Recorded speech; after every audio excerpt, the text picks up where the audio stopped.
ఆశ్చర్యకరమైన బైబిల్ పాఠంగా యెహెజ్కేలు గ్రంథము 29వ అధ్యాయం చదువుకుందాము. 10వ సంవత్సరము 10వ నెల 12వ దినమున యెహోవా వాక్కు నాకు ప్రత్యక్షమై ఈలాగు సెలవిచ్చాను. నరపుత్రుడా, నీ ముఖమును ఐగుప్తు రాజైన ఫరో వైపు త్రిప్పుకొని అతని గూర్చియు ఐగుప్తు దేశమంతటిని గూర్చియు ఈ సమాచారమెత్తి ప్రవచింపుము. ప్రభువైన యెహోవా సెలవిచ్చినదేమనగా, ఐగుప్తు రాజైన ఫరో నైలు నదిలో పండుకొని ఉన్న పెద్ద ముసలి నేను నీకు విరోధిని. నైలు నది నాది, నేనే దాని కలగజేసి తిని అని నీవు చెప్పుకొనుచున్నావే. నేను నీ దౌడలకు గాలములు తగిలించి నీ నదులలోనున్న చేపలను నీ పొలుసులకు అంటజేసి నైలులో నుండి నిన్నును నీ పొలుసులకు అంటిన నైలు చేపలన్నిటినీ బయటికి లాగెదను. నిన్నును నైలు నది చేపలన్నిటినీ అరణ్యంలో పారబోసెదను. ఎత్తువాడును కూర్చువాడును లేక నీవు తెరప నేల మీద పడుదువు. అడవి మృగములకును ఆకాశ పక్షులకును ఆహారంగా నిచ్చెదను. అప్పుడు నేను యెహోవానైయున్నానని ఐగుప్తీయులందరూ తెలుసుకొందురు. ఐగుప్తు ఇశ్రాయేలీయులకు రెల్లు పుల్ల వంటి చేతికర్ర ఆయను. వారు నిన్ను చేత పట్టుకొనినప్పుడు నీవు విరిగిపోయి వారి ప్రక్కలలో గుచ్చుకొంటివి. వారు నీ మీద ఆనుకొనగా నీవు విరిగిపోయి వారి నడుములు విరిగిపోవుటకు కారణమైతివి.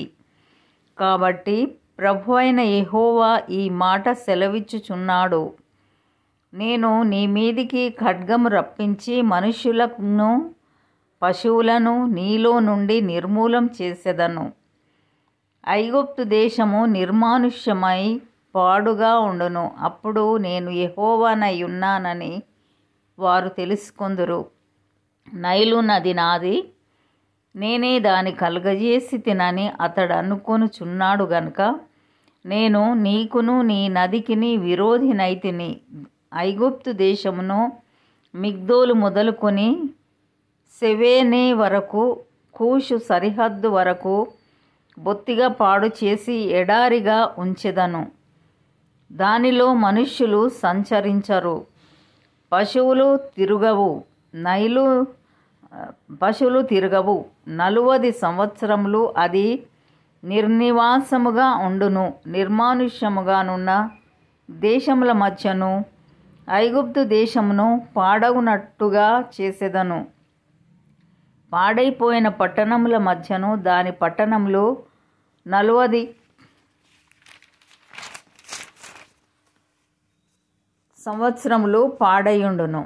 ఐగుప్తీయులను జనములలోనికి చెదరగొట్టుదును, ఆయా దేశములకు వారిని వెళ్ళగొట్టుదును. ప్రభువైన యెహోవా ఈ మాట సెలవిచ్చుచున్నాడు.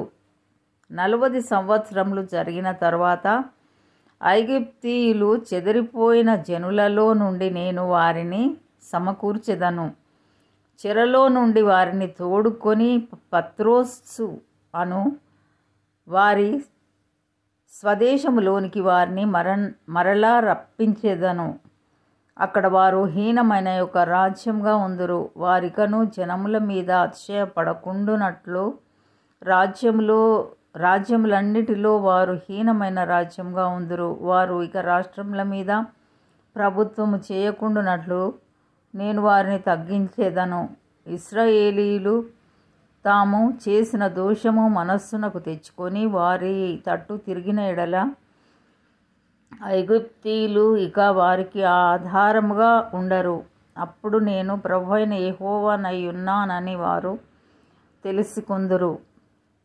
27వ సంవత్సరము 1వ నెల 1వ దినమున యెహోవా వాక్కు నాకు ప్రత్యక్షమై ఈలాగు సెలవిచ్చెను. నరపుత్రుడా, తూరు పట్టణం మీద బబులోను రాజైన నెబుకద్రెజరు తన సైన్యము చేత బహు ఆయాసకరమైన పని చేయించెను. వారందరి తలలు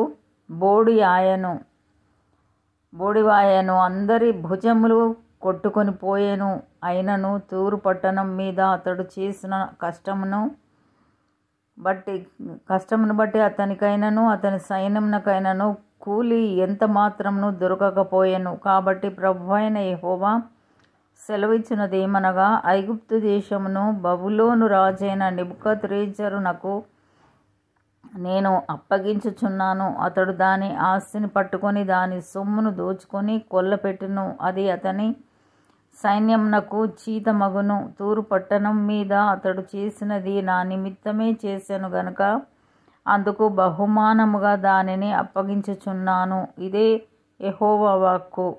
ఆ దినమందు నేను ఇశ్రాయేళ్ల కొమ్ము చిగురింపజేసి వారిలో మాటలాడుటకు నీకు ధైర్యం కలుగజేసేదను. అప్పుడు నేను యెహోవానయ్యున్నానని వారు తెలుసుకొందురు. ఇంతటితో ఈ దినం కొరకైన బైబిల్ పాఠము సరి.